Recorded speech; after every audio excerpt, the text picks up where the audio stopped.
line from Heather.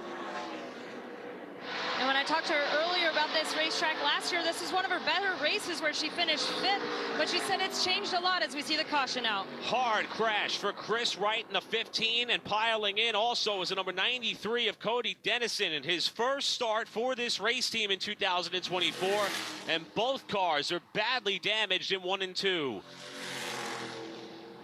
Tough break for one of our regulars. We talked about Kris Wright.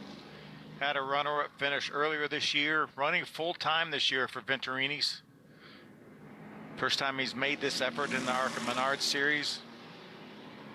He might be able to continue, but that car looks pretty wounded.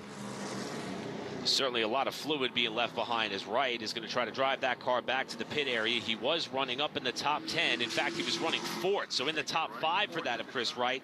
And Dennison, who was just announced this past week that was going to move over to the CW Costner Weaver Motorsports team for the remainder of the season. This was his 5th ARCA Menards Series start.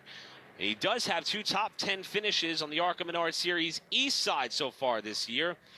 And in talking to Cody, he was mentioning how he felt that it was a bit of an equalizer, that this racetrack had been repaved and redone, and even though he doesn't have much experience here, he could be in position to do quite well. Unfortunately, the night will come to an end with 28 laps to go. At the time of the crash, he was outside the top 10 and 4 laps off the leaders. Yeah, he was running up in the top 15, so he was going to have a decent finish, but what a tough break for Kris Wright. As you mentioned, he was running in the 4th spot.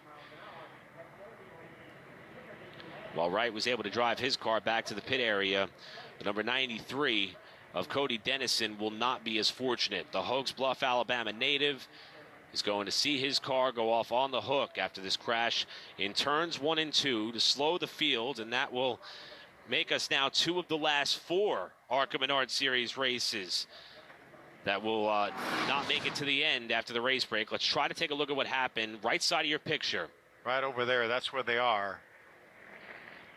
Looked like maybe Kris was trying to get under the 93 of Dennison to put him another lap down. And they both make hard contact with a safer barrier. Really hard shot for both cars. You see the red flag is out to try to clean up the circumstances that remain for the track crew here in turns 1 and 2, with Dennison walking back to the pit area. That will erase the lead of just over 1 second that Connor Zilish had over Sawalich, with Perez, Dean, and Scott your top 5. Ruggiero got up into the 7th spot, but by virtue of Wright getting caught up in this incident from 4th, that's going to move Gio back up into 6th. But a big opportunity for Gio to make something happen on this restart.